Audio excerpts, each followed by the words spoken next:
My name is John McKay, and I'm the Member of Parliament for Scarborough-Guildwood. And today, my guests are Shiraz Mohideen and Imam Hamza Wardak. Um, I've known Shiraz like forever, and he's the president of the mosque, the Al Jannah Mosque on Ellesmere. And the Imam, I think I've listened to more than my share of sermons from time to time as I visited the mosque. So it's a tremendous mosque, and we're very pleased to have it in the community, and it serves the Islamic community, particularly the Sri Lankan Islamic community. So it's Ramadan, or it's about to be Ramadan, I suppose. And I think from a non-Muslim perspective, this is an interesting time in the Islamic calendar. But before we get there, I just wanted to talk a bit about you gentlemen. So, Imam, you were born in Ottawa, of all places. I feel badly for you. How did you end up being born in Ottawa? Greetings to everyone that is listening. I was born in Ottawa, so I'm more Canadian than many individuals from my congregation. So I really love Ottawa. I have this very strong, I don't know, it's because maybe I was born there or something. So I have an uncle who lives there. So when we go time to time, I really enjoy being there. I think I don't like the congestion here in Toronto so much. Yeah. So, yeah. Well, as I say, you go to Ottawa to visit your money, because that's where all the taxes are collected. But I agree with you that Ottawa is a lovely city and underappreciated by Canadians at large, and there's a great deal to be said for it. Of course, the only better place is Scarborough, but we have to be forgiving. We're a very generous community in Scarborough to allow people from Ottawa to actually live and work there. So, Shiraz, where were you born? Well, I was born in Sri Lanka, John. They say the paradise of the Indian Ocean. Yeah. It's a tiny country. It's only about 24,000 square miles. That's the entire country, though. It's a very tiny ocean, a tiny country in the Indian Ocean. I was born there, and then I came to Canada about 30 years ago, or 31 years ago, and living here since then. And known you and known some good people like you, John, and grown up to be a man who I am today. Made a few mistakes in your life from time. Grown up to be a man who I am today. So I'm very happy to be here. This is the country I want to be. Right? It has given me everything in life, and it's so beautiful. Life is beautiful, John. Yeah. Hamza, is your ethnic derivation Sri Lankan? Actually, it's not. So my parents are from Afghanistan. So yeah, the Sri Lankan community is so generous enough to have me here. But also at the same time, the congregation here is a very mixed congregation. So we do have the Sri Lankan community who basically is running the mosque, and very good work is happening with the Sri Lankan community. But we consider the mosque to be an open space for all communities. Oh, I see. Okay. Yeah. Okay. So before we leave where everybody came from, I want to go back to Shiraz and talk a bit about Sri Lanka, which, as you rightly described, is the jewel in the Indian Ocean, and it's a beautiful place, but things are a real mess there. I actually have been there. A number of years ago, and what's better? I mean, it's a beautiful little island, lovely breezes, wonderful temperature, but an island of serious conflict. And so, what's your in a short brief period of time? What's your take on what's going on in Sri Lanka these days? Well, there is a lot of communal disharmony going on right now, John. I think we have mentioned this as very recently. The minorities are going through a very tough time in Sri Lanka right now. I mean, the Tamils and the Muslims. Tamils, of course, they've been going through for a long time, but the Muslims, as very recently as about 3-4 years ago, they're having a lot of issues right now. And then you also know about the cremation, the forced cremation. Now that is been sorted out, but the human rights violation has been going on for a long time. It's a beautiful country. I mean, we are not. I mean, the majority of the Sri Lankan people are Buddhist. They're very nice people. They're good people. It's a tiny fraction. It's a tiny fraction which has this hatred towards the minorities, and it's been going on. I mean, we are fighting from here. We are fighting. We want the Canadian government to address those issues, and for the most part, it's happening. And I'm sure you know there was a resolution passed about 2 days ago, John, which went against Sri Lanka in regards to the human rights violation, all that stuff. So hopefully, we hope to see some light at the end of the tunnel. But it's a continuous struggle for the minorities in Sri Lanka. Yeah. Well, having represented Scarborough-Guildwood for years, I've made a point of paying attention to what's going on in Sri Lanka. And you're right, it is a minority communities, but it's even the Christians in the as a minority community, because I think a few years ago there was a lot of churches that were well, it was that big church that was bombed. But anyways, we're not here to talk about it, but I think it's one of the privileges of being representative of Scarborough-Guildwood is that you represent people who are from literally all over the world. Hamza, you obviously have been intrigued by the faith for I take it from an early age. So how is it that you are intrigued sufficiently by the faith to become an imam and to be a teacher of the Islamic faith?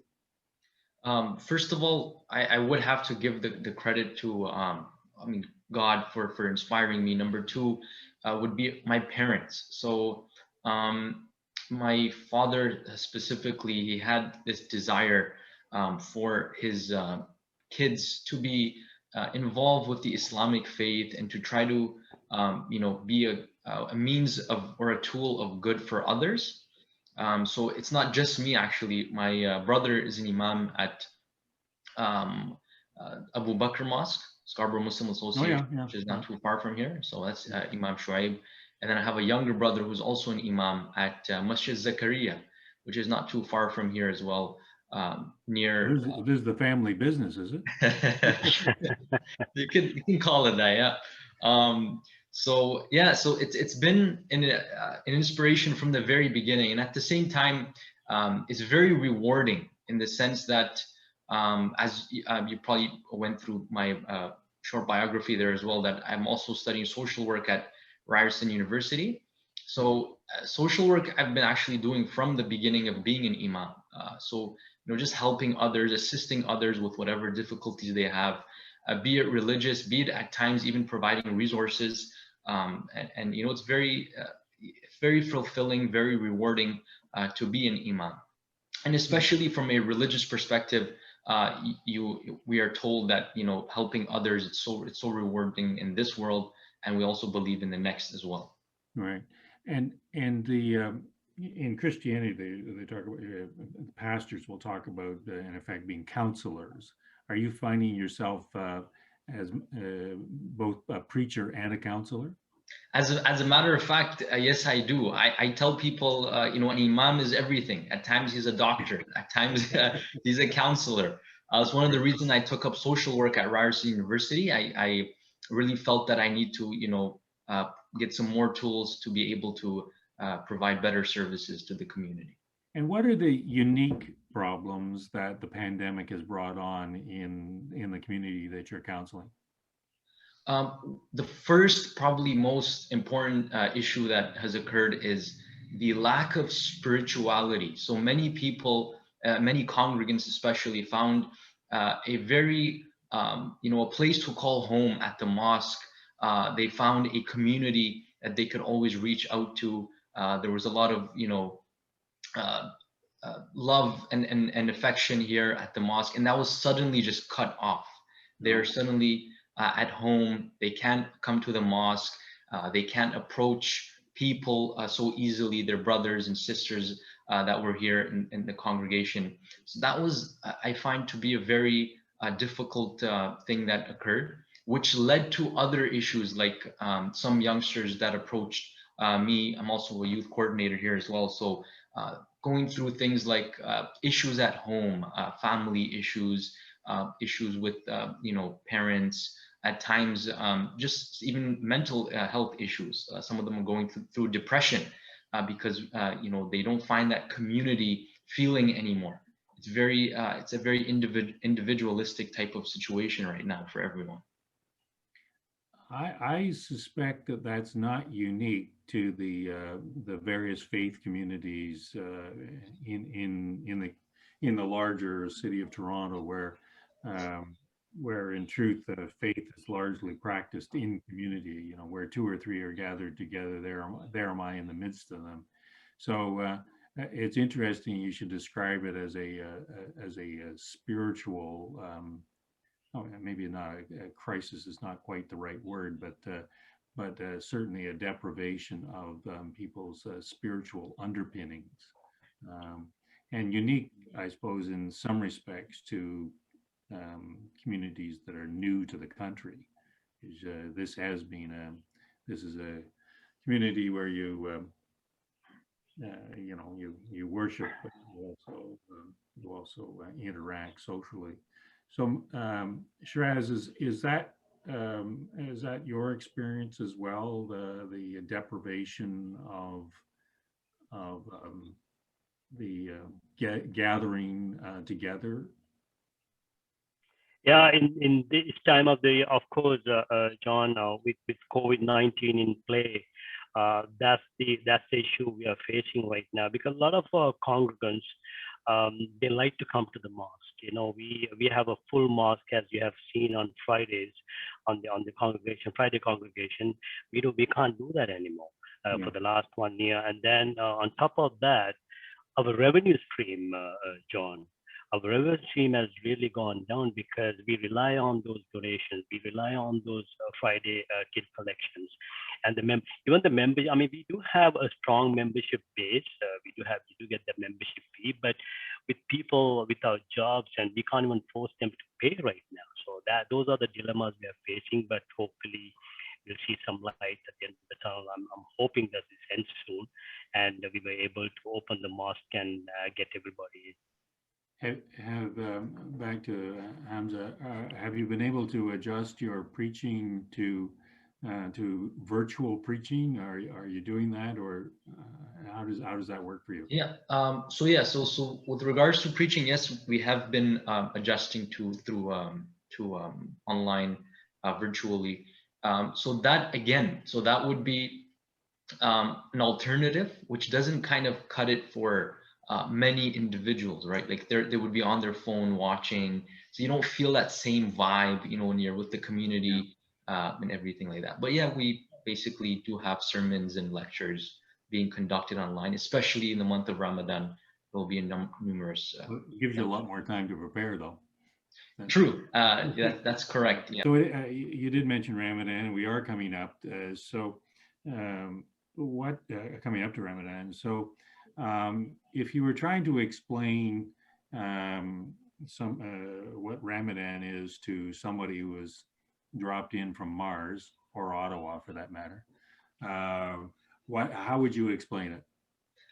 So simply said, Ramadan is a month of fasting. Fasting is not something strange to many of the different faiths. Fasting would be, staying away from food, from drink, but it's actually, there's a bigger purpose behind it. We believe that God prescribed it upon us so that we abstain from sin throughout our lives. So it's basically just a month of preparing ourselves to abstain from sinning throughout our lives by abstaining from food and drink. And at the same time, it goes, it's following a lunar calendar. So we follow the Islamic calendar is the lunar calendar. So that's why you would find the Ramadan date changing year after year. So it's about 29 or 30 days of continuous fasting from basically from dawn to dusk. So yeah, so basically from before sunrise to sunset. And it's basically, you can call it the bonus month, where there's this feeling of connectivity to God, where there is more community involvement. It's a month of charity. Many individuals, they have open hearts in this month of Ramadan. It's a very special time of the year where everyone is very spiritually uplifted. So I get, or a non-Muslim person would get the notion of fasting dawn to dusk, um, and the connection then is to a spiritual connection, to focus more on God and one's personal ethics. It does seem to be a bit of a stretch to say, well, I didn't eat all day, and therefore I'm not going to lie anymore, or I'm not going to cheat anymore, or I'm not going to do bad things anymore. How do you connect those two? So it's mentioned in the books and in the text that we read, that one of the wisdoms of fasting, for example, is to acknowledge and to actually feel what the poor and the destitute go through throughout the world, where they are not, they don't have the choice of staying hungry and staying thirsty, but they are forced to stay thirsty and hungry. So just kind of empathizing with them and basically feeling what they feel, a person then tends to become more generous in spending and more generous in giving to them, in giving back to the community, giving back to the poor and the needy and those that are not that fortunate when it comes to material gain.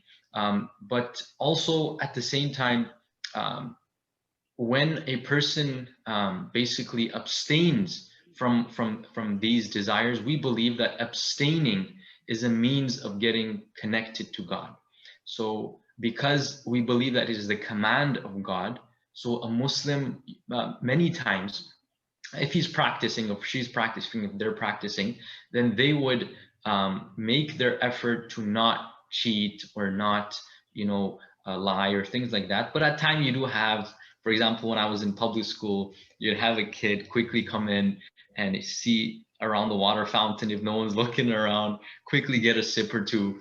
So things like that happen, obviously, with younger individuals, or even with individuals who are not practicing. So at times they would consider it to be a burden or difficult. So that's why we actually, from now, we prepare our congregation. We tell them, be mentally prepared, because it can become a drag. It's a month of Ramadan can become very difficult for, especially the working class individuals, because your whole schedule changes. You're eating, like, breakfast is around 5 or 4 a.m. and then your next meal is at 7:30, 8 p.m. So the mental preparation beforehand is very much required.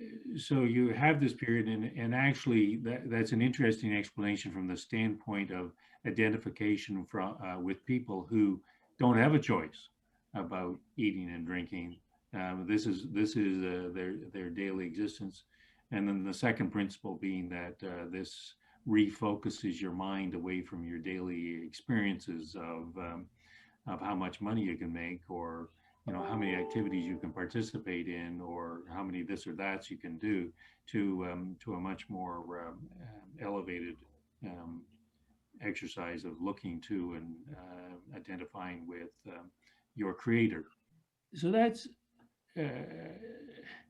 from time to time, I imagine that's very successful. And from time to time, I imagine that it's not quite successful.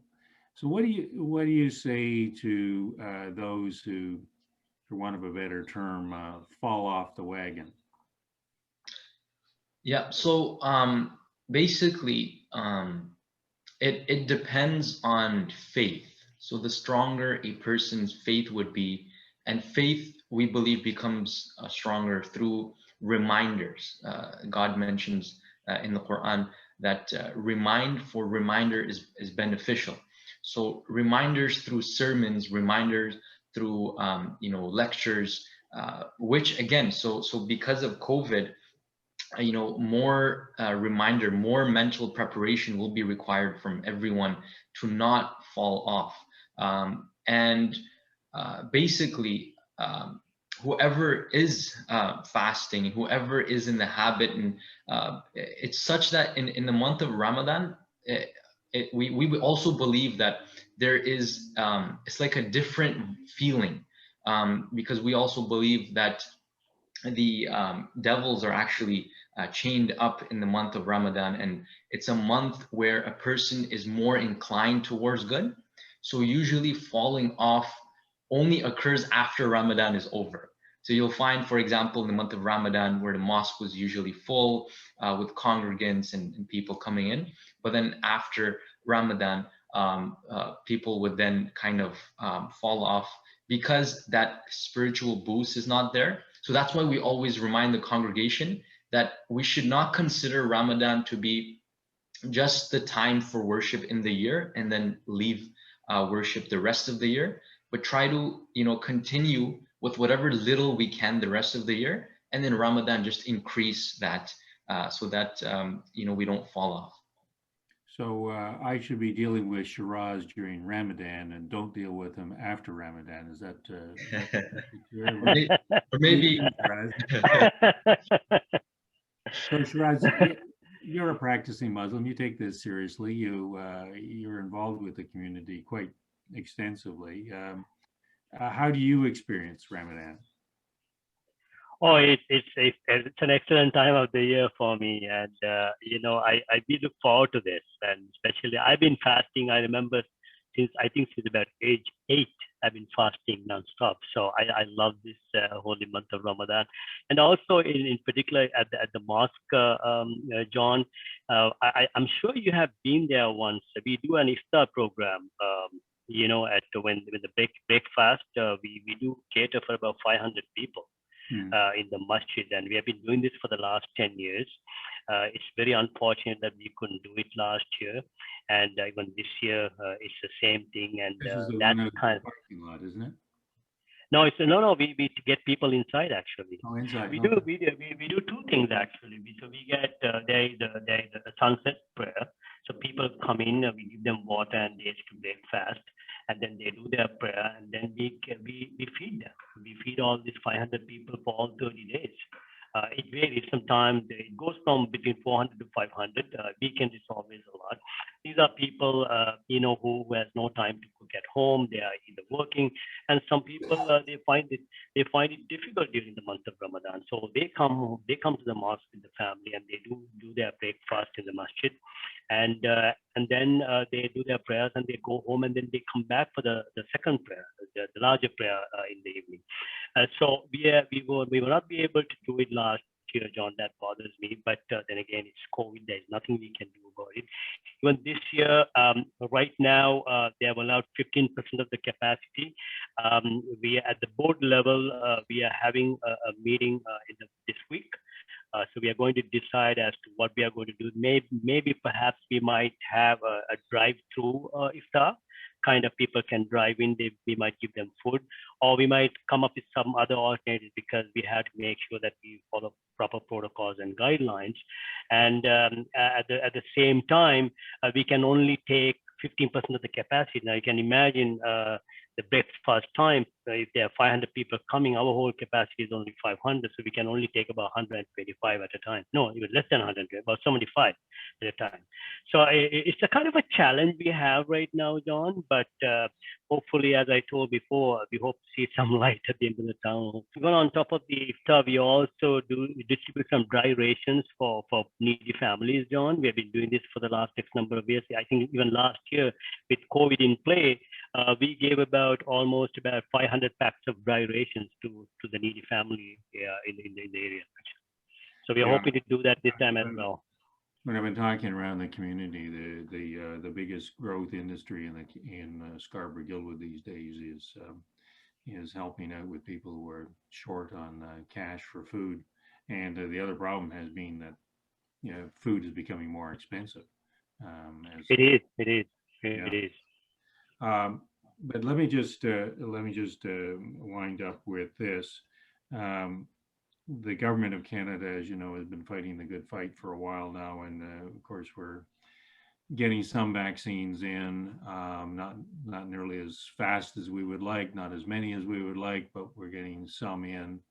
Um, so the question is, how do you see your community facilitating the rollout of the vaccines, particularly in the context of vaccine hesitancy, and also in the context of language challenges. So maybe Hamza, what are your thoughts on that? And then I'll finish up with Shiraz. Yeah, I think it would be important to educate the community. That's obviously my responsibility. I feel like we need to educate the community to make them understand that it is necessary to get these vaccines. And from a religious perspective as well, there's no problem whatsoever. It's actually recommended to find solutions and ways out for out of sicknesses.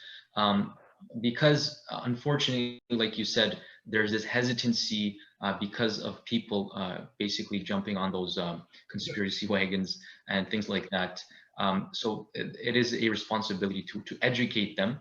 But at the same time, I think people are now understanding, because so many of my friends, for example, and others, they've gone through the COVID sickness. So I'm pretty sure now they're kind of understanding the importance of the vaccine. And everyone's kind of, after a year of this, everyone's kind of tired of the situation. We're just waiting for the end of it.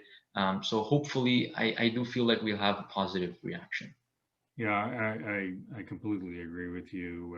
And what worries me is if these variants take off, and we're only, well, we 10 or 15, as we're recording this, we're only about 10 or 15% vaccinated, that we may end up going into another lockdown because the variants are going. So, Shiraz, what's your take on it? How do you see the government?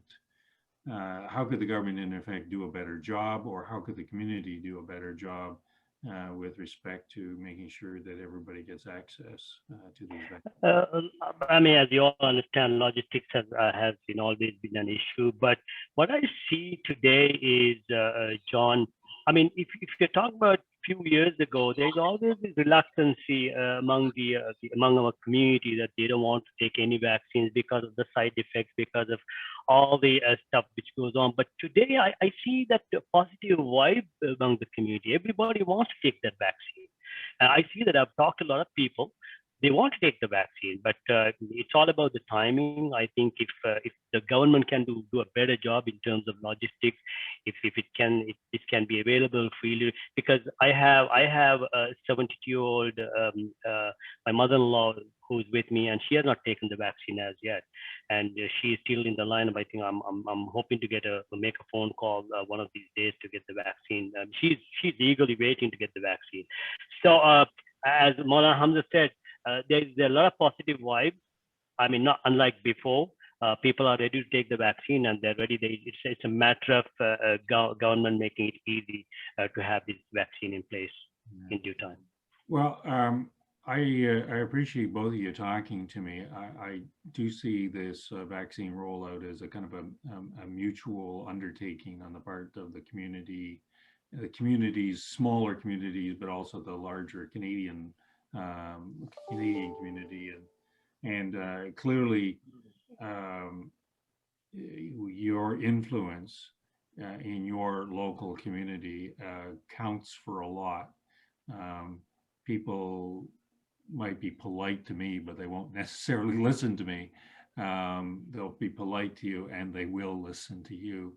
So I appreciate both your willingness to work with the government, and I'm rather hoping that we can have more vaccines rather sooner rather than later, so that we can get somewhere past. So with that, we'll wind it up. And again, I want to thank both of you for talking to me about where you come from and how you got to where you are, and a little bit about the impact of the pandemic on the faith, and a little bit about Ramadan as well. So Ramadan Mubarak. Thank you so much. Thank you for the opportunity. Okay, take care, folks.